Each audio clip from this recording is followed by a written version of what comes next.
January 7, 2020, JNS Mithal al-Alusi, former Iraqi parliamentarian and a longtime friend of Israel, said in a phone interview on Monday that he supports U.S. President Donald Trump's decision to assassinate Qassem Soleimani, the leader of Iran's Quds Force, a branch of the Islamic Revolutionary Guard Corps (IRGC), responsible for terrorist operations outside of Iran. He added that he believes the majority of Iraqis are very happy about the assassination. Soleimani did kill many Americans, many Europeans, many Jewish people, Alusi told me. Maybe more than ISIS leader Abu Bakr al-Baghdadi and maybe more than al-Qaeda head Osama bin Laden. He was a very high-level, the highest-level international terrorist. Al-Alusi, who served 3 terms in Iraq's parliament as head of the Iraqi Nation Party, a classically liberal political party that championed human rights, rule of law, a free press, and normalized relations between Iraq and Israel, knows the horrors of terrorism firsthand. In February 2005, terrorists murdered his 2 sons, Ayman, 30, and Jamal, 22, as payback for their father's decision to visit Israel to attend a counter-terrorism conference. Refusing to be intimidated, Alusi remained in Iraq and served in the parliament for more than a decade. Throughout his 3 terms, he continued to travel to Israel periodically, and to support normalized relations between Iraq and Israel, despite at least one unsuccessful assassination attempt against him. Subscribe to the JNS Daily Syndicate by email, and never miss our top stories. Al-Alusi declined to run for a 4th term in a parliament that he says has been mostly corrupted by Iran via intimidation and bribery of Iraq's politicians. He knows this, he says, because Iranian officials offered him large sums of money to advance Iran's interests while serving in Iraq's parliament, which he refused to do.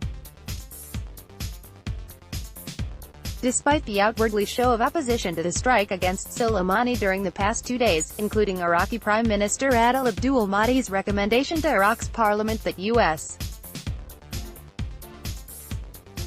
troops leave the country, and a non-binding vote in Iraq's parliament on Sunday to expel the thousands of U.S. troops stationed there, Alusi says most Iraqis, the silent majority, he believes, are very happy about the assassination of Soleimani. He added, officially, I am happy and thanking Mr. Trump. Watch our Twitters, watch our Facebook, to see the supportive reaction to the assassination, says Alusi. I wouldn't say everyone, but in general, we are so happy, directly or indirectly. Many Iraqis are poor and can't face the militias, but they are saying, privately, they are very happy. One reason that many Iraqis are happy, Alusi explained, is that they know Soleimani oversaw the violent crackdown against Iraqi protesters who took to the streets in recent months to protest government mismanagement and Iran's interference in Iraq's government. Since October, 500 Iraqis have been killed at rallies, with as many as 25,000 injured. 25,000, plus 500 killed. Alusi said by way of explaining Iraqis' outrage towards Soleimani, who, as director of the Quds Force, was in charge of military and terrorist operations overseas, including the brutal crackdown against the protesters. How many tribes in Iraq are connected with these people who were injured or killed? How many are really happy Soleimani doesn't exist anymore? In November, Israel's Foreign Minister Israel Katz expressed public support for Iraqi protesters, tweeting for their freedom. We Iraqis did hear 5 or 6 Israeli statements from Israel's State Department, the Israeli Foreign Ministry and Netanyahu personally.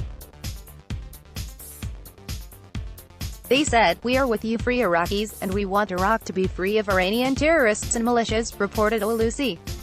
Iraqis reacted very happily, immediately to this Israeli position. Maybe 5% reacted in a bad way, but the majority liked it. As evidence, Alusi cited examples of Iraqi citizens' expressions of gratitude towards the Israeli government on Facebook and Twitter.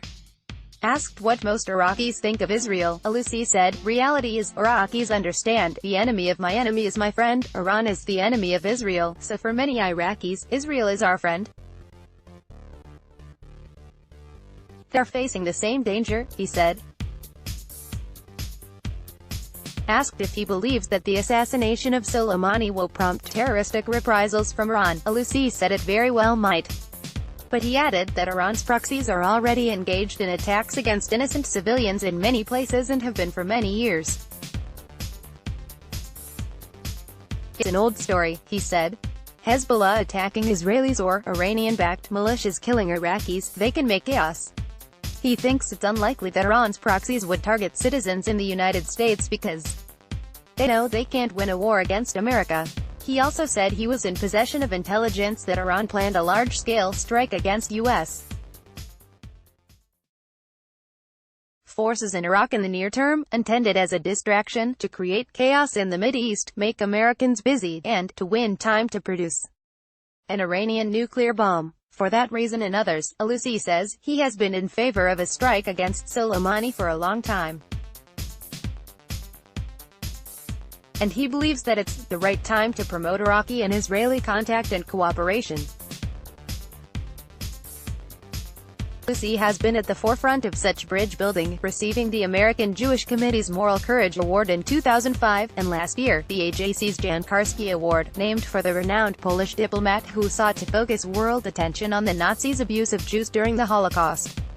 Now is the time to push these societies to promote greater contact, especially among youth, he said, because both sides want to live safely. Heather Robinson is a contributor to the New York Post, and blogs at heatherrobinson.net. Twitter, at @he_Robinson lets block ads. Why?